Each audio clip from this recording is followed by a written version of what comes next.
Tugasku menemanimu.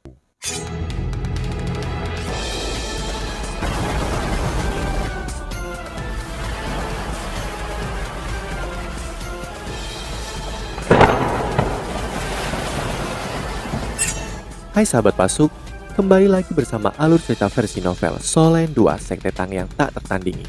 Jangan lupa like, subscribe, dan nyalakan tanda lonceng. Mari kita lanjutkan. Putriku, kurasa kau mungkin secara tidak sengaja menebak jawaban yang tepat. Bagaimana jika Wang Yu'er sebenarnya adalah monster roh? Bukankah itu akan menjelaskan semuanya? Pada saat ini, gelombang kekuatan jiwa yang kuat menarik perhatian mereka, dan mereka berdua berbalik ke arah Wo Yuhao pada saat yang sama. Cahaya dari penghalang 7 warna perlahan melemah, dan mata vertikal besar di belakang Wo Yuhao yang telah menghilang muncul kembali. Warna mawar emas lembut muncul di mata vertikal ini. Cahaya hitam dan putih berpotongan sebelum menarik kembali, berubah menjadi pupil. Meskipun mereka hanya meliriknya, Nan Xiushu dan Nan Qiuqiu merasa seperti roh telah ditarik keluar dari tubuh mereka. Reaksi Nan Xiushu sangat cepat. Dia dengan cepat mengangkat tangannya dan menutupi dirinya dan mata putrinya. Balok 7 warna melesat ke langit. Tiba-tiba, suara yang menyenangkan bergema di udara. Langit terlihat telah berubah sepenuhnya keemasan pada saat ini. Transformasi di langit tidak berlangsung terlalu lama. Cahaya keemasan ditarik berkumpul menuju kepala Wo Yuhao sekarang. Ini adalah proses yang sangat aneh. Bahkan Nan Xiushu yang merupakan doula jiwa dan memegang elemen pemusnahan merasa seperti dicekik dan tidak bisa bernafas. Selama proses singkat ini, dia menjadi lebih bertekad untuk bekerja sama dengan Sekte Tang. Dia melihat potensi Sekte Tang yang tak terbatas di masa depan melalui kejadian aneh yang terus terjadi pada Wo Yuhao. Tiba-tiba bola cahaya keemasan muncul di atas kepala Wo Yuhao dan menyerbu ke langit. Nan Xiushu dan Nan Qiuqiu hanya secara kasar melihat bahwa cahaya keemasan itu berbentuk binatang kecil. Di puncak gunung yang membentang hingga ke awan, sebuah bangunan kuno menjulang. Ini adalah Sekte Haotian. Di ruang yang sunyi, kecantikan yang menggairahkan berbaring dengan tenang dan damai di tempat tidurnya. Dia tampak sempurna. Tiba-tiba, semua yang ada di ruangan mulai berubah sedikit. Rasanya seperti api yang panas baru saja menyapu. Dan udara mulai beriak. Celah hitam muncul saat riak terbentuk di udara. Setelah itu, seberkas cahaya keemasan melayang turun dan secara bertahap mendarat di dada wanita muda ini. Sebelum perlahan bergabung dengannya, tiba-tiba ada lingkaran emas tambahan di sekelilingnya, beresonansi dengan garis cahaya keemasan di dadanya. Garis cahaya keemasan itu perlahan terbentuk dan berubah menjadi tongkat emas yang panjang, atau lebih tepatnya, pegangan emas yang panjang melayang di udara. Gambar trisula emas juga muncul di dahinya.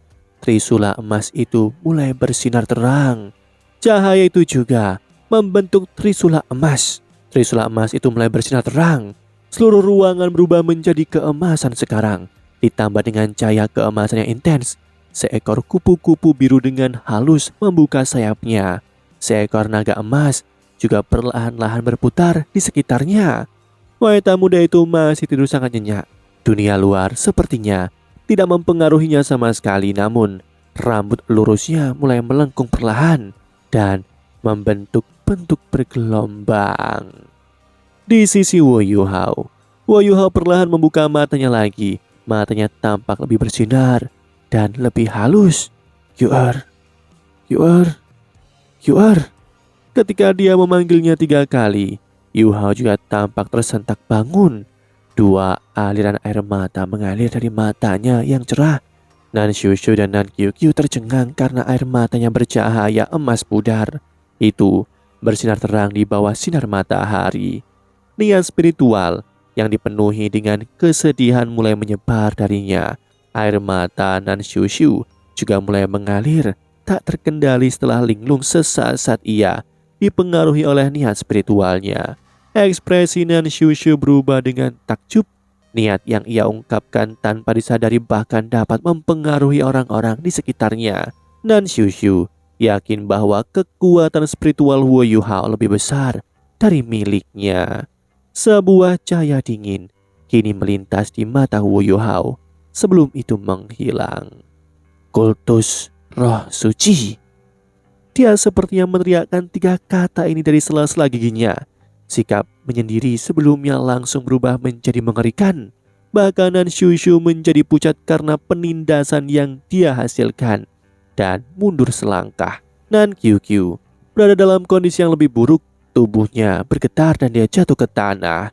Ekspresi Yu Hao sangat dingin saat dia melihat ke arah kota cahaya.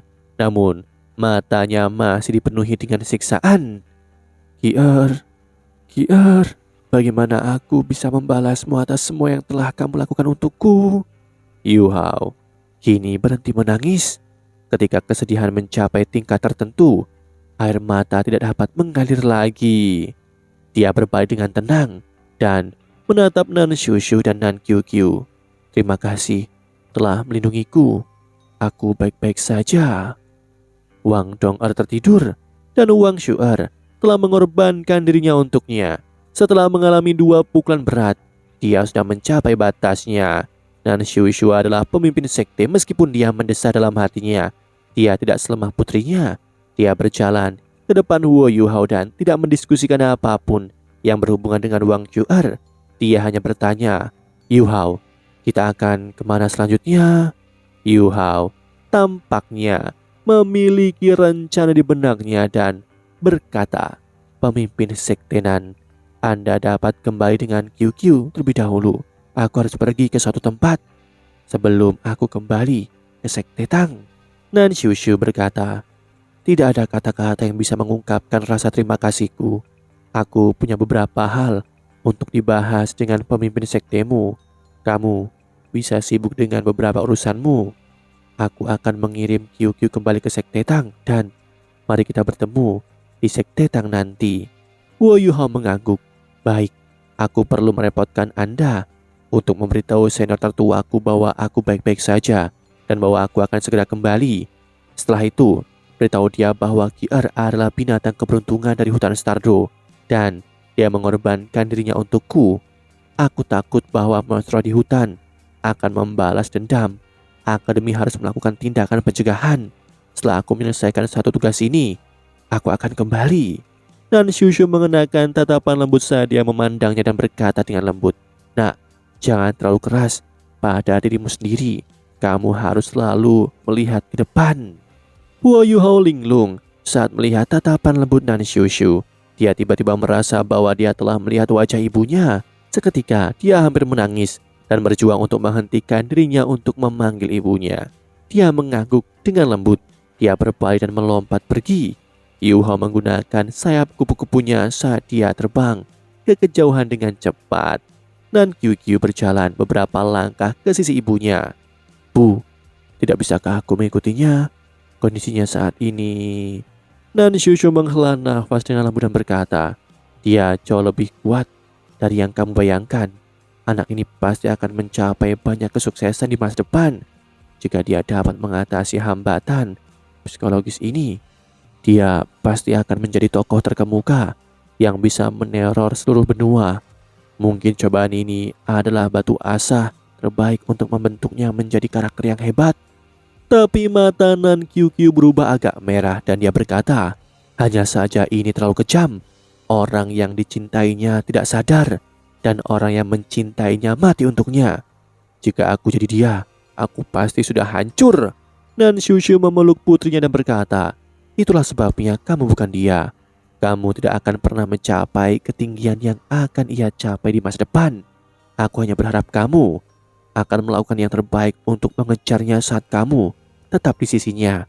Setelah beberapa waktu kamu akan menemukan bahwa kamu telah memperlebar jarak antara kamu dan orang lain pada usia yang sama. Baik, Nan Qiuqiu tampaknya mengerti sesuatu dan meringkuk di samping ibunya. Di sisi Wu Yuhao, saat ia melepaskan kekuatan jiwanya, kecepatan Wu Yuhao sangat cepat. Sebuah penghalang pelindung tanpa bentuk yang dibentuk menggunakan kekuatan spiritualnya membantu melawan angin kencang yang datang dari dunia luar.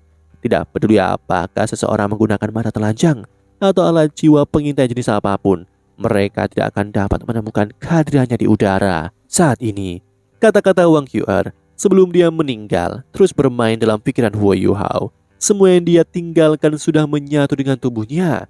Cincin roh keenam dari mata takdir Wang QR tidak dapat dinilai menggunakan batasnya, sedangkan tengkorak takdir adalah tulang roh yang sangat menakjubkan.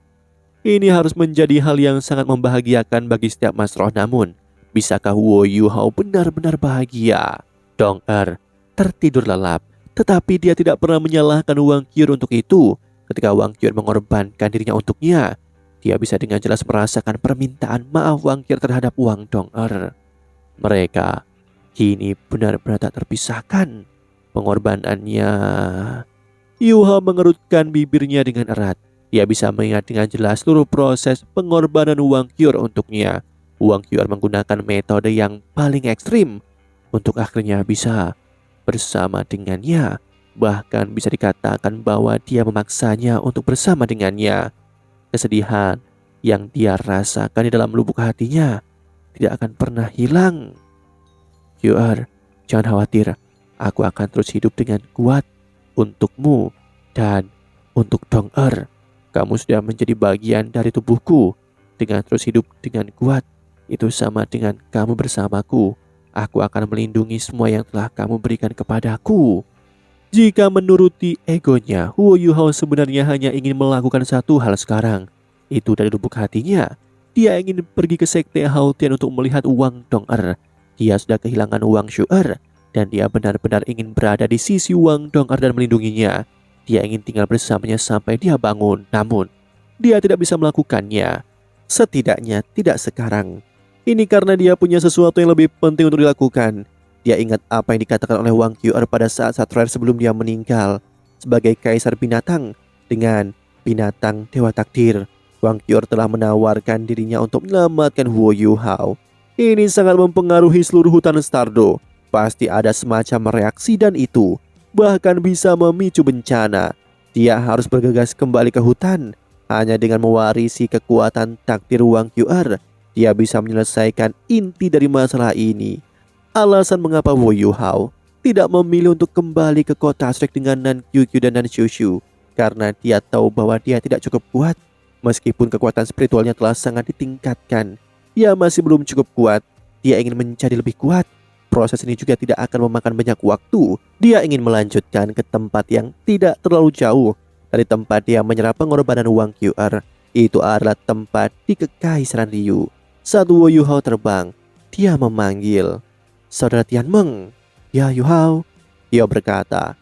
"Saudara Tianmeng, aku baik-baik saja." "Seberapa jauh kita?" Tianmeng menjawab. "Kita harusnya pergi ke arah yang benar." Sosok itu tinggal di daerah terlarang Kekaisaran Ryu yang dikenal sebagai hutan iblis jahat. Meskipun tidak sebesar hutan Stardo, itu masih hutan terbesar di perbatasan Kekaisaran Ryu. Itu terletak kira-kira di sebelah barat pegunungan Jingya yang pernah kamu kunjungi sebelumnya. Seharusnya tidak ada masalah selama kamu terus terbang ke arah itu. Dengan kecepatanmu saat ini, kamu akan dapat melihatnya paling lama 2 jam. "Baik, terima kasih saudara Tianmeng." Huo Yuhao mengangguk. Tianmeng menghela nafas dan berkata, "Apakah kamu masih harus bersikap sopan?" "Yuhao, lakukan yang terbaik. Kita semua percaya bahwa kamu adalah yang terbaik. Kamu benar tadi, sampai batas tertentu. Qr tidak mati. Dia hanya menghabiskan sisa hidupnya bersamamu. Kamu adalah dia dan dia adalah kamu." "Ya, aku mengerti. Aku akan berusaha keras." Huo Yuhao mengangguk pada Tianmeng lagi. Tianmeng memberinya tatapan menghibur sebelum berubah menjadi seberkas cahaya keemasan dan melebur ke dalam tubuhnya. Ya, Yuhao harus pergi ke hutan iblis jahat, tempat binatang roh terkuat di Kekaisaran Ryu berada. Ada spesies binatang buas yang sangat kuat di hutan itu. Tiran mata jahat. Pemimpin mereka adalah Raja Tiran Mata Jahat yang juga dikenal sebagai Kaisar Jahat. Dia juga satu-satunya makhluk hidup selama 100.000 tahun yang berani menantang dewa binatang di Tian yang sangat menakutkan. Sebelum Huo Yuhao pergi ke Kekaisaran Ryu, Tian Meng dan Permaisuri Es sudah menasihatinya bahwa dia harus pergi ke hutan iblis jahat untuk berburu tiran mata jahat. Tiran mata jahat adalah makhluk roh tipe spiritual yang sangat kuat. Kekuatan spiritual Huo Yuhao tidak cukup kuat di masa lalu, tapi dia memenuhi syarat sekarang karena kekuatan spiritualnya telah ditingkatkan. Saat ini Huo Yuhao sudah mendapatkan cincin roh keenamnya karena pengorbanan Wang Kyuer, namun dia masih harus pergi ke hutan iblis jahat. Itu karena kekuatan jiwanya tidak di peringkat 60, tetapi di peringkat 70. Selama dia mendapatkan cincin roh ketujuhnya, dia akhirnya bisa melakukan lompatan dari tingkat menengah Mas Roh ke ambang tingkat atas dan menjadi seorang sage jiwa 7 cincin yang kuat. Wo Yuhao sebenarnya sangat tidak sabar saat ini. Dia ingin kembali ke Shrek dengan cepat. Itu karena dia ingat dengan jelas bahwa Wang Kyuer telah menyebutkan bahwa hutan Stardo akan bertindak keras terhadap kematiannya. Namun dia tidak punya pilihan.